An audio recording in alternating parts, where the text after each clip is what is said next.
Hello besties, welcome to Sirisha Prasad kitchen. I'm Sirisha. మరొక అద్భుతమైన వంటతో మీ ముందుకు వచ్చేసానండి. అదే vegetable pulao and chicken fry. చూసేద్దామా?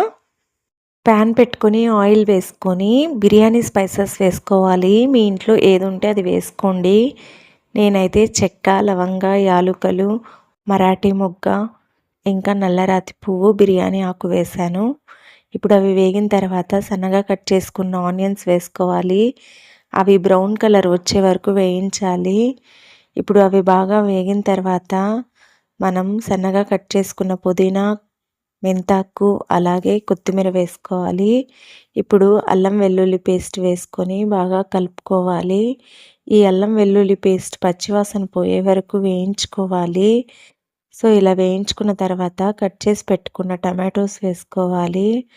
ఇదంతా బాగా మిక్స్ చేసుకొని కట్ చేసి పెట్టుకున్న పచ్చిమిర్చి చీలికలు, బఠానీలు, క్యారెట్, అలాగే బీన్స్ వేసుకోవాలి. ఇవన్నీ సన్నగా కట్ చేసుకోవాలి, అప్పుడే ఫ్రై అవుతాయి.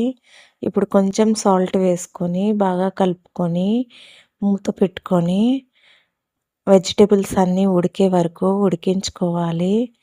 ఇలా బాగా ఉడికిన తర్వాత కొంచెం పెరుగు వేసుకోవాలి. పెరుగు వేసుకుంటే పులావ్ బాగా వస్తుంది. సో ఇప్పుడు ఒకటికి 2 గ్లాసెస్ వాటర్ వేసుకోవాలి. నేనైతే 1 గ్లాస్ రైస్ తీసుకున్నాను. ఇప్పుడు సాల్ట్ చెక్ చేసుకొని కొంచెం నిమ్మరసం వేసుకొని మూత పెట్టుకొని ఎసరు రానివ్వాలి.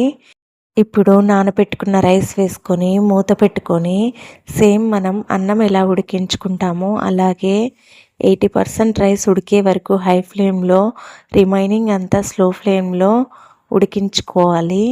అంతే, పొడి పొడిలాడే వెజిటేబుల్ పులావ్ రెడీ.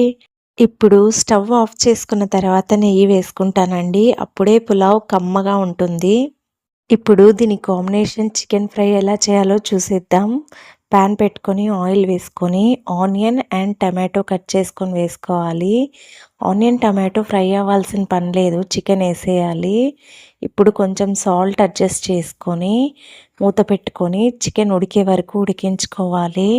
ఇలా ఉడికిన తర్వాత కొంచెం ఫుడ్ కలర్, అలాగే ప్రతి వీడియోలో చెప్తున్నట్టుగానే ఆచే చికెన్ 65 మసాలా వేసుకొని బాగా కలిసేలాగా కలుపుకోవాలి. ఈ మసాలా అంతా చికెన్కి పట్టేలాగా కలుపుకుంటుంటే దగ్గరికి అయిపోతుంది. ఇప్పుడు ఫైనల్గా కరివేపాకు వేసుకోవాలి. దించే ముందు కరివేపాకు వేసుకోండి, ఆ ఫ్లేవర్ బాగుంటుంది. చూసారా? ఇప్పుడు కొంచెం కొత్తిమీర వేసుకొని కలుపుకోవాలి. వన్స్ మనము మసాలా వేసిన తర్వాత తొందరగా దగ్గరికి అయిపోతుంది. కొంచెం చూసుకొని కలుపుతూ ఉండాలి. అంతే, చికెన్ ఫ్రై రెడీ. ఈజీగా బ్యాచిలర్స్ కూడా చేసేసుకునేలాగా ఉంటుందండి. ట్రై చేస్తారు కదూ. ట్రై చేసి ఎలా ఉందో కమెంట్ చేయండి. వీడియో నచ్చితే లైక్ చేయండి, షేర్ చేయండి, సబ్స్క్రైబ్ చేయండి. పక్కనున్న బెల్ని క్లిక్ చేయండి, అప్పుడే మేము పెట్టే ప్రతి నోటిఫికేషన్ మీ ముందు ఉంటుంది. Thanks for watching. Bye besties.